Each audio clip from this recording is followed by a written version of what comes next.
Imagine for a moment that the world you see isn't the full picture. It's a carefully edited version, shaped by invisible forces deep within your mind.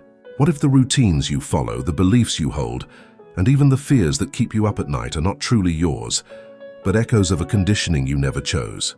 This is the profound challenge Aldous Huxley poses to us all. In his visionary work, Huxley describes the human mind as equipped with a reducing valve, a mechanism that filters out the vast, overwhelming flood of reality to prevent us from being drowned in sensory chaos.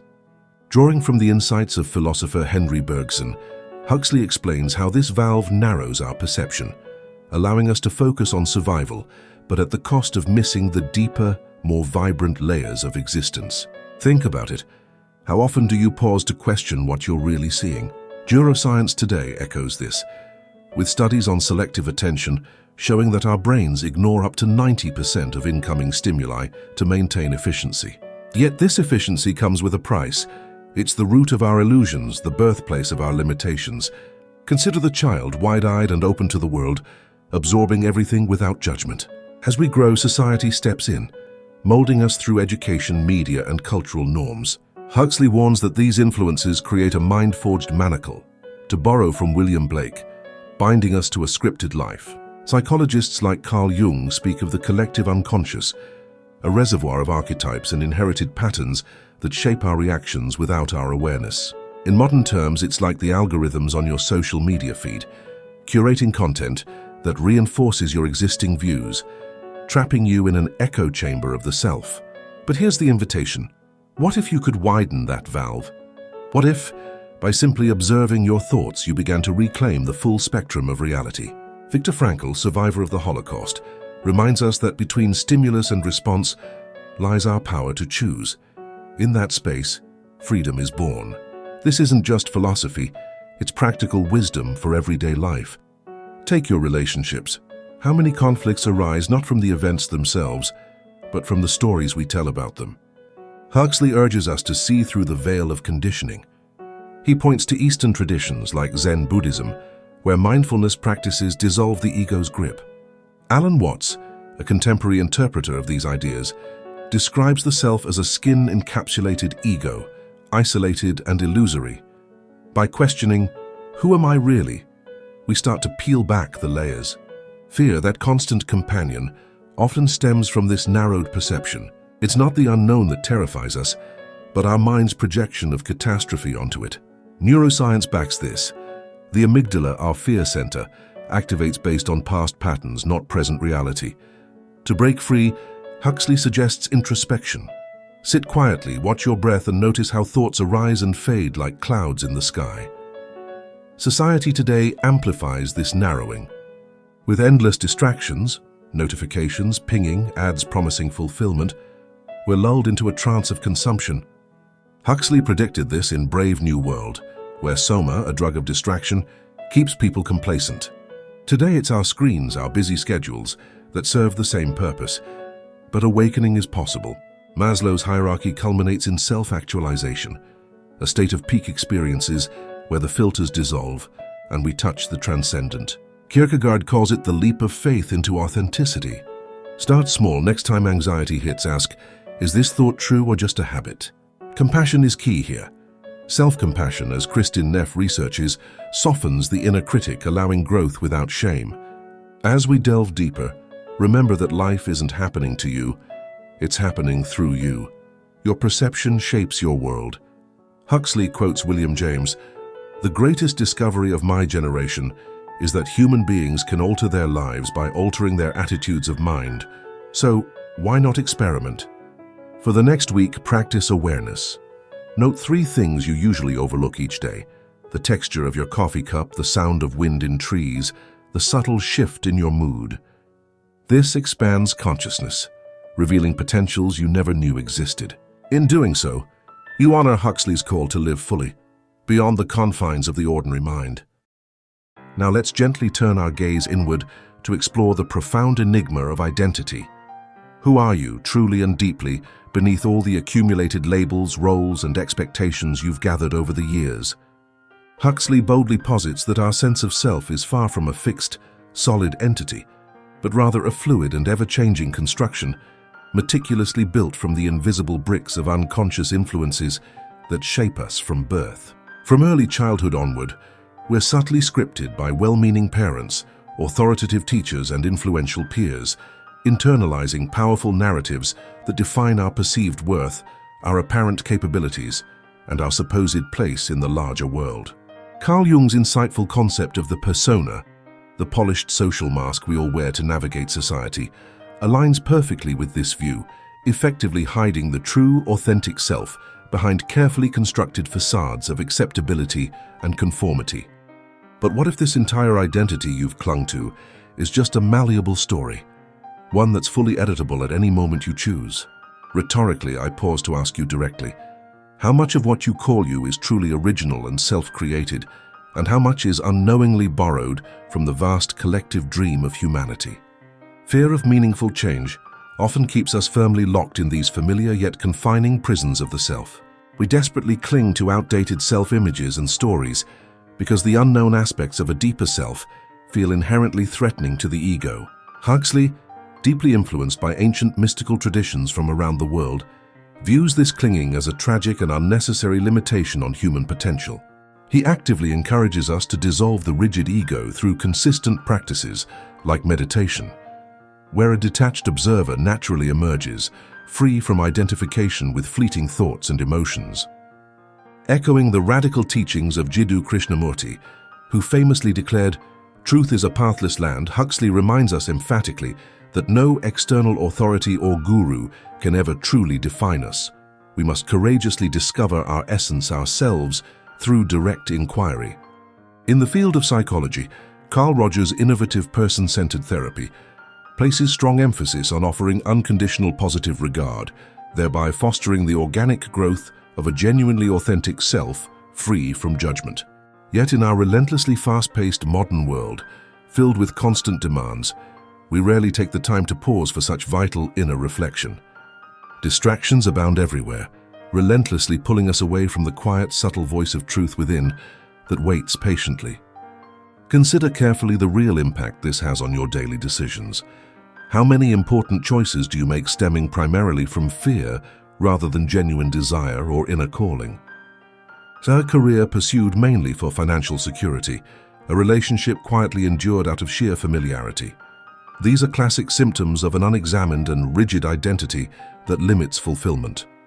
Huxley warns against this complacency in his perceptive essays, passionately advocating for what he terms a perennial philosophy that gracefully transcends narrow cultural boundaries, ultimately revealing the profound unity that lies beneath all apparent diversity. Cutting-edge neuroscience further illuminates this possibility. The phenomenon of neuroplasticity clearly demonstrates that our brains can actively rewire themselves, forming entirely new neural pathways through repeated intentional thought and practice. So why not take the initiative to rewrite your personal story starting today? Begin simply by questioning your core beliefs with curiosity. Am I really inadequate deep down, or was that just a painful label imposed from the past? Viktor Frankl's profound logotherapy teaches that true meaning is always found in our chosen attitude toward life, regardless of external circumstances. By learning to observe thoughts without immediate attachment or reaction, we gradually gain the liberating power to choose differently and more authentically. Suffering, too, is intimately tied into our constructed identity in ways we often overlook. When we strongly identify with our pain, declaring inwardly, "I am broken" or "I am a victim," it painfully solidifies and perpetuates itself. Huxley, drawing extensively from Buddhist teachings, views suffering as dukkha, fundamentally arising from our stubborn attachment to impermanent things and ideas. Friedrich Nietzsche's bold idea of amor fati, wholehearted love of fate, offers a transformative alternative, turning even hardship into fertile ground for personal growth and strength.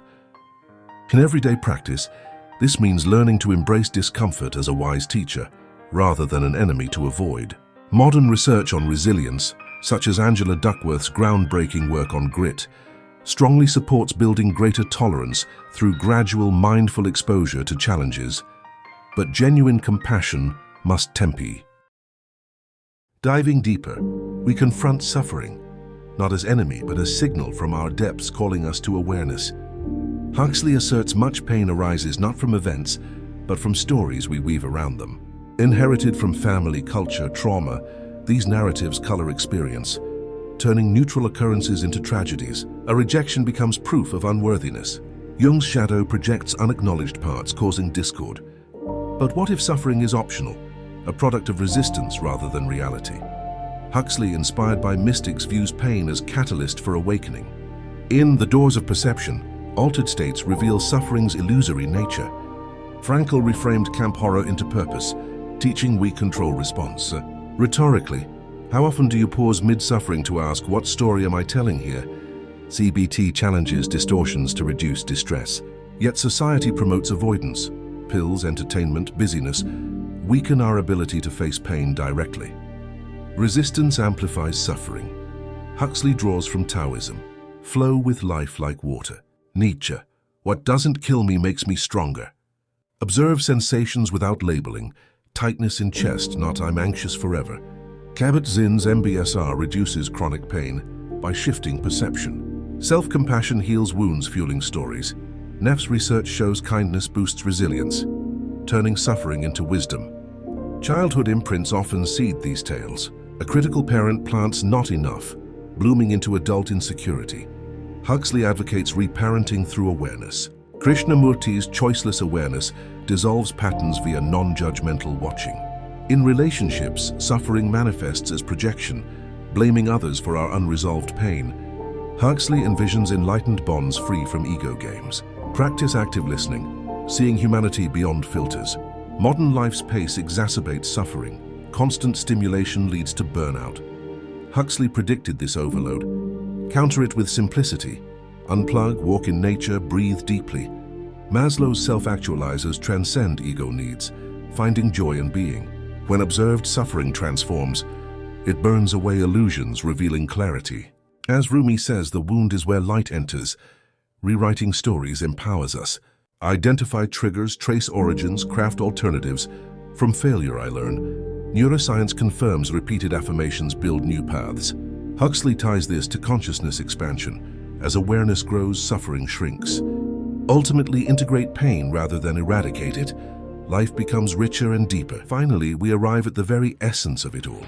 Awakening as the true underlying purpose of human life, the conscious expansion of awareness beyond the ordinary limitations of the conditioned mind. Huxley proclaimed that living unconsciously, driven by habit, fear, and unexamined patterns, is the real tragedy of our existence. It breeds unnecessary limitation and separates us from our fuller potential. Yet genuine awakening isn't some rare mystical achievement reserved for the few. It's accessible to anyone through consistent, simple acts of attention and honest inquiry. Start by questioning whatever appears in your mind, passing thoughts, fluctuating emotions, long-held assumptions about yourself and the world. The ancient call of Socrates, know thyself, remains the essential doorway to this freedom. Rhetorically ask yourself, are you truly living each day with presence and intention, or mostly drifting on autopilot through familiar routines? Huxley's vision of the perennial philosophy beautifully synthesizes wisdom from all great spiritual traditions. From Vedanta's declaration, Tattvamasi, thou art that, recognizing the divine in all, to the Christian emphasis on an inner spark of the sacred. At its core, awakening reveals our fundamental interconnectedness. We are not isolated, struggling egos, but unique expressions of one vast, unified reality. Alan Watts captured this with his famous wave and ocean analogy. Each wave appears separate on the surface, yet is never apart from the ocean. Our sense of isolated individuality is ultimately illusion. Regular meditation practice creates quiet space for direct experiences of this underlying unity. Neuroscience adds fascinating confirmation. Mindfulness has been shown to quiet the default mode network responsible for self-referential rumination, thereby opening broader, more inclusive awareness. True purpose emerges naturally in this expanded state, not as something imposed from outside by society, career, or achievement, but as an inner calling that aligns effortlessly with who you most deeply are. Huxley critiqued pure materialism as a distracting detour from this essential inner journey. Frankl's insights align closely. Authentic meaning arises through wholehearted love, creative work, and especially the attitude we choose in facing life's inevitables. For those touching awakening, daily decisions begin flowing from essence rather than fear. Relationships deepen into real intimacy, free from pretense, and compassion arises spontaneously towards self and others. Kristin Neff's studies further connect practiced self-kindness directly to increased empathy and connection. Of course, obstacles remain along the way. The ego resists dissolution fiercely, and broader culture often reinforces collective sleep through consumerism, distraction, and conformity. Huxley issued early warnings about sophisticated propaganda's ability to control perception, as revisited in his later works. The effective response is cultivating sharp critical thinking, actively seeking diverse viewpoints, and staying alert to subtle influences. On a practical daily level, try setting a clear morning intention for greater presence, then reflecting in the evening. What moments today expanded your awareness, even slightly? At the deepest level, consciousness itself actively shapes the texture and quality of your reality. Huxley echoed a timeless truth. Experience isn't defined by what happens to you, but by what you choose to do with what happens.